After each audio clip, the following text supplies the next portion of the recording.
Hello, everyone. I am Alicia and I'm here with Eric, and we are exposing mold. Keely is away at this time. We do miss her.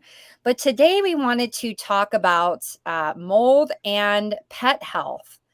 Now, we know that mold toxicity can affect people. Well, it can also affect pets. So, in episode 89 of the Exposing Mold podcast, we met with Doug Kaufman. And the subject of pets came up, and Keely mentioned how pets can be impacted by mold. And, since they're a lot smaller, they can get hit harder and also a lot sooner than we do.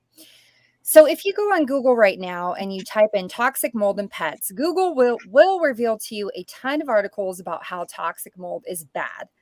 But they also seem to chalk it up mainly to allergies. Their treatment recommendations are probiotics, ear cleaners, antihistamines, steroids, basically everything that doctors throw at us, they are also throwing at your pets. So what you won't find out, which is really interesting, and I wanted to see, Eric, if this was your experience. We always hear the vets talk about mold causing allergies, but we don't hear hypersensitivity in animals. But this can actually happen to animals as well. After exposures, they can also become walking biosensors, little mold detectors, have you will. So basically, my dog has become a little mold sensor. So when we're in the bad stuff, not only am I expressing symptoms, but he is also having symptoms as well. And some signs of exposure to mold. What are some signs that you've seen in pets, Eric, that have been exposed to mold? Well, dogs have a disordered sleep pattern just like humans. They bark and they do a lot of running in their sleep and look very agitated, and they wake up groggy. A lot of times in moldy houses, you wake up a dog and they seem disoriented. Most of the time, dogs, they just jump right up and they're alert, awake, ready to go. But in a moldy house, they kind of like, what the hell? Where am I? Yeah, I did notice that with Melly a lot when we were in our moldy apartment, which was really interesting. He also does like this really weird, it's called a reverse sneeze, and it sounds like he's like snorting, like doing a cross between a choke and snorting. And so remember when we were in Truckee High School, Eric, and I took Melly and we were walking around and Melly started doing that little snort? He Yeah. actually identified the mold before I did, because I think what we moved to another room, and it was probably like 10 minutes later, I started feeling it and was like, oh my God, we have to leave.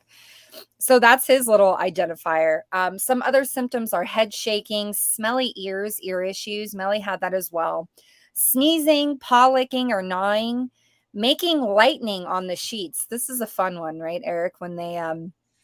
When you're in a toxic mold situation or something is happening and there's an amp up, you can usually find out if there is by swiftly moving your hand on your sheets. And I would see Melly doing that with his paws on our sheets, making little lightning all over the place, which is pretty interesting. Static electric shocks, acting overly hyper or aggressive, blood curdling meows and barks. And this is something that happened with your cat, right, Eric? Yeah, after our mold experience, every time we wound up in an exposure situation, my cat would give that horrible, mournful cat wailing noise. And she only did that for mold, never for anything else. Wow. So you also had a little fur baby biosensor as well, letting you know that you guys were in the bad stuff. Absolutely.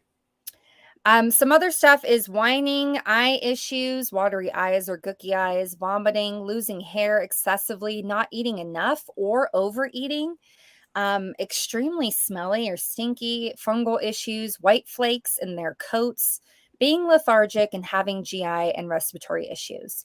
Now, Eric, you always make this astounding argument that toxic mold is poison and that no one has genes that can or cannot withstand poisonous agents. So we often hear this information parroted over and over again. You must be a part of the 25% of people that cannot detox mold because of your genetic makeup or your mutations.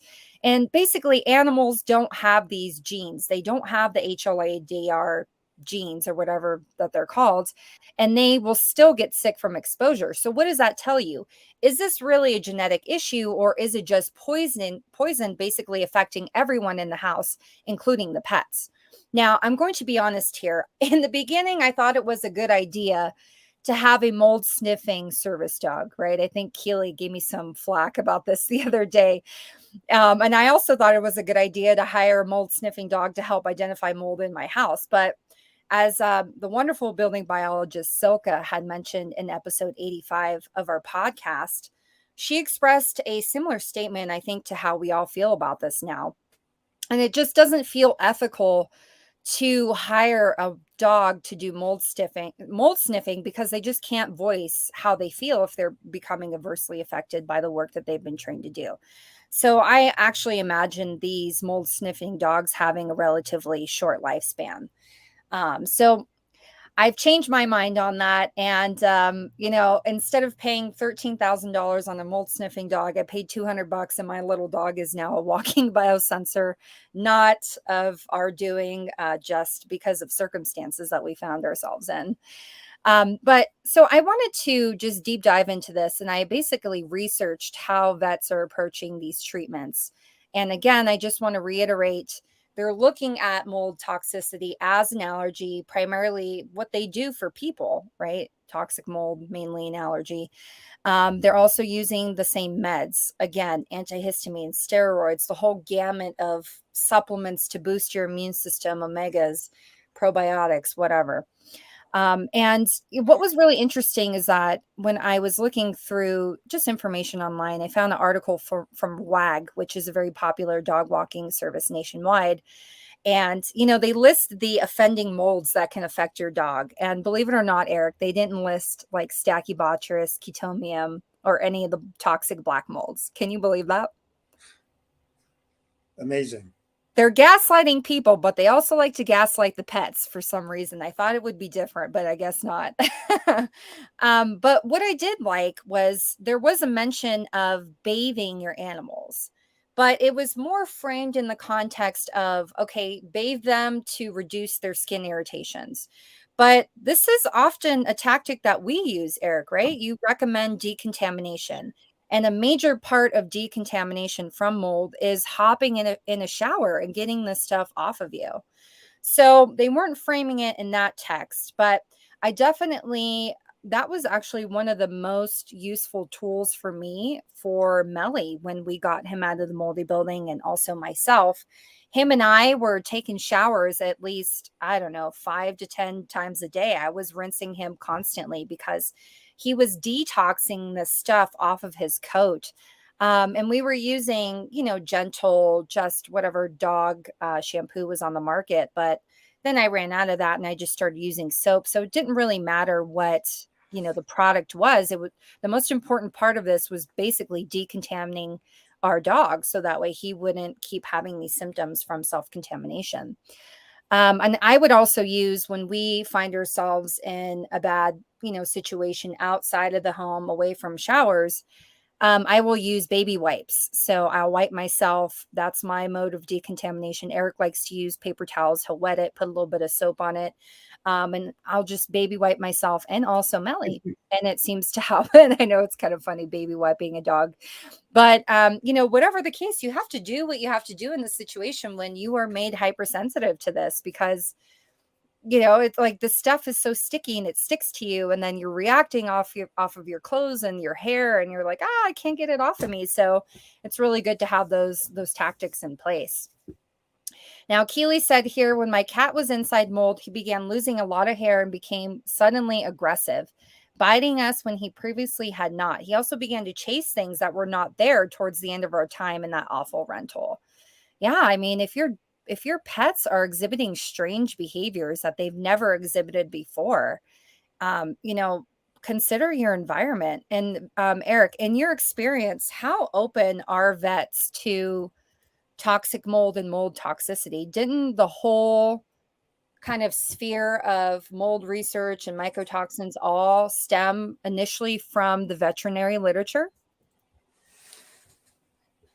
You locked up for a second there. Can you repeat that last sentence?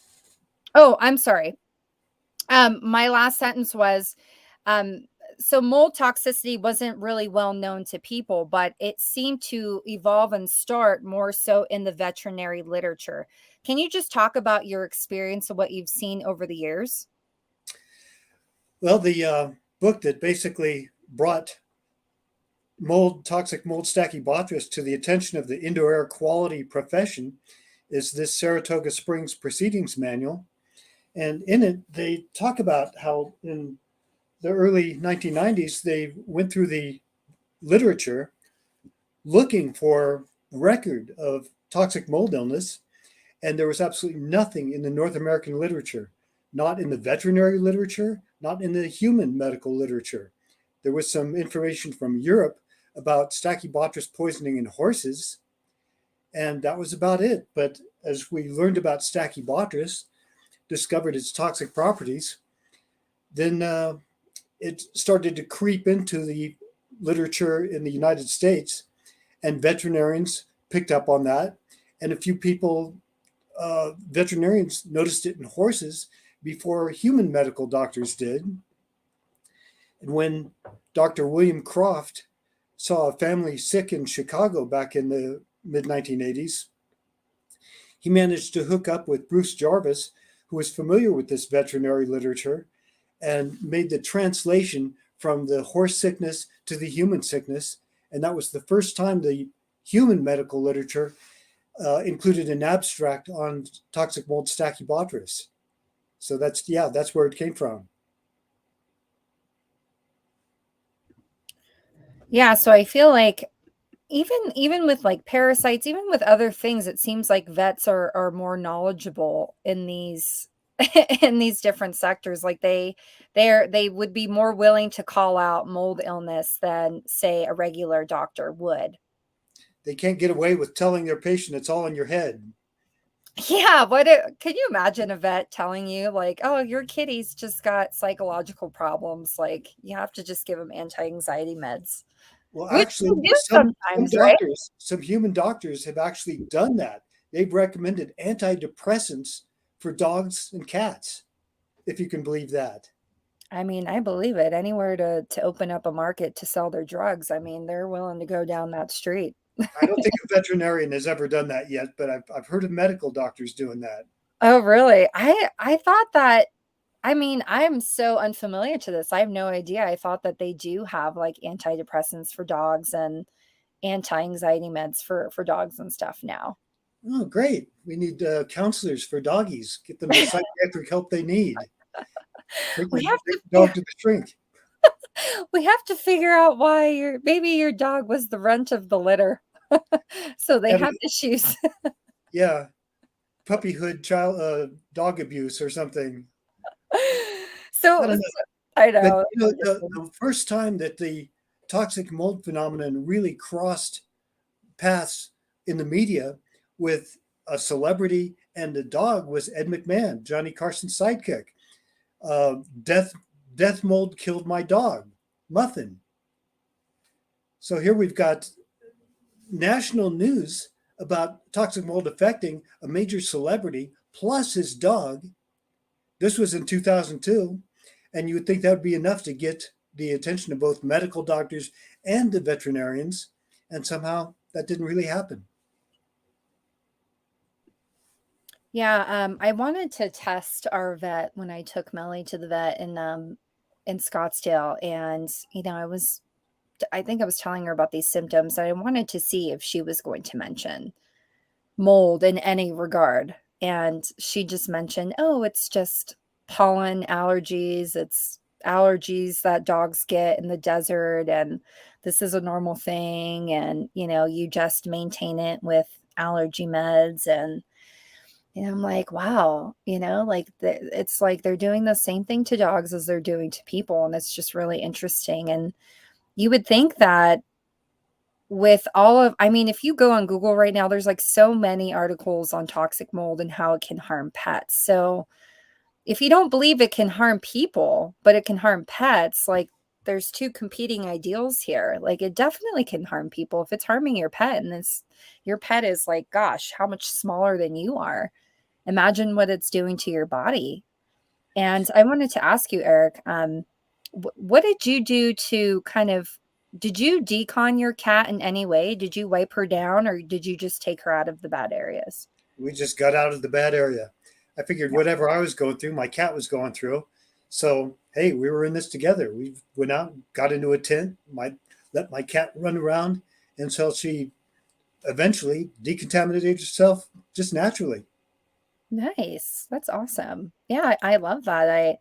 I feel like I didn't have a choice with Melly because I was so bad that I basically spent like a month or two in a hotel. Couldn't wear clothes. I was so reactive, kept react, I was reactive off myself.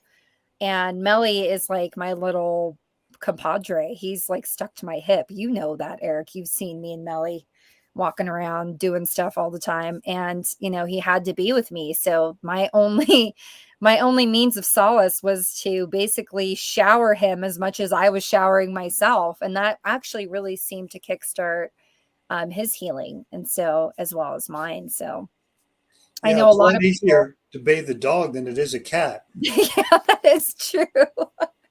But what makes me sad is, like, I see a lot of people who do mold avoidance and they leave their pets behind, and, I don't know what the reasons are for. I don't know if it's because of financial or if they're too sick and they just can't handle taking care of a pet, but, I just couldn't fathom leaving behind our little Melly, and so we had to kind of figure out, all right, this is what Eric has taught us. So if decontaminating is extremely important when getting at a mold in order to reduce intensification, everyone is going to be decontaminating. The dog is going to be taking 5 showers a day. I'm going to be taking 5 showers a day, and that actually proven to be a very effective method for our doggy. So I do appreciate you, Eric. I actually put the story in Mold Warriors how my cat put me in the hospital. Wherever my cat had been, must have been some mold, came in and jumped in my lap, and I was just covered with hives, just got so sick, intensely sick with all the symptoms of mold illness within minutes that I wound up going to the emergency room, got some antihistamines, which did help, but not totally, and didn't explain what had happened. So I went into Dr. Peterson, who was my doctor at the time, the chronic fatigue syndrome specialist, and explained this to him.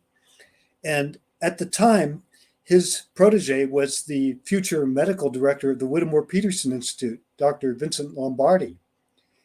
And so they're totally baffled by this incredible reaction. And I'm trying to explain to them that this seems to be from the mold, the bad mold. And they didn't believe it and said, no, it's just cat allergy, and advised that I get rid of my cat. I said, I'm telling you, it's not the damn cat. The only time I'm reactive to my cat is when my cat gets into mold. I even offered, I'll bring in my cat, rub them all over me. I'll show you I'm not allergic to my cat. And I could not convince them. And they were adamant that I should get rid of my cat. And I really felt sorry for all the people that blindly take their doctor's advice and just get rid of their pets without thinking about it. They're not always reactive to their pets this way. Wow. That makes me really sad. It's like maybe it's not exactly the pet per se, but whatever they're carrying on them could be affecting you. I never thought of that. Actually, there was a story of a lady that we met. She was a camp host out in Arizona, and she told us a story that she's never been to her son's house. She never goes there, and she hasn't been there in the last 20 years. Can you believe that? 20 years? Because they have cats, and she's deathly allergic to cats. So what you just told me makes me think like, maybe she's a mold reactor and she doesn't even know it because she literally has the most terrible allergies. She would tell us she'd go into places and just have like these terrible, terrible allergies. Well, So I it's believe in that. I mean, people really are reactive to cat dander. yeah. That does exist. Mhm. But to conflate it with mold allergy, that's really unfortunate for people and their pets because then they're blaming their pet unfairly without checking it out. Yeah. Plus, people in mold, they often get an enhanced allergic response. So it may be that they're having a cat or dog reactivity when they otherwise wouldn't. So they ought to check out the mold anyway, because until you find out, you never know. That's a really good point that you raised there because when people are in mold, they'll often have these crazy food reactivities that they never had in their life. They weren't allergic to gluten as a child or grew up with celiac, and all of a sudden now gluten is bothersome to them and everything is bothersome to them what they eat. Definitely. For me, mold was the main factor in my horrendous food allergies that I had. So that makes sense why how being allergic to a pet can also translate to maybe the underlying issue is a mold issue. There's a comment here that I find really interesting, and I just wanted to gauge just your knowledge in this, Eric. Angela Amatuli. Wow, what a cool last name. Sorry if I mispronounced that.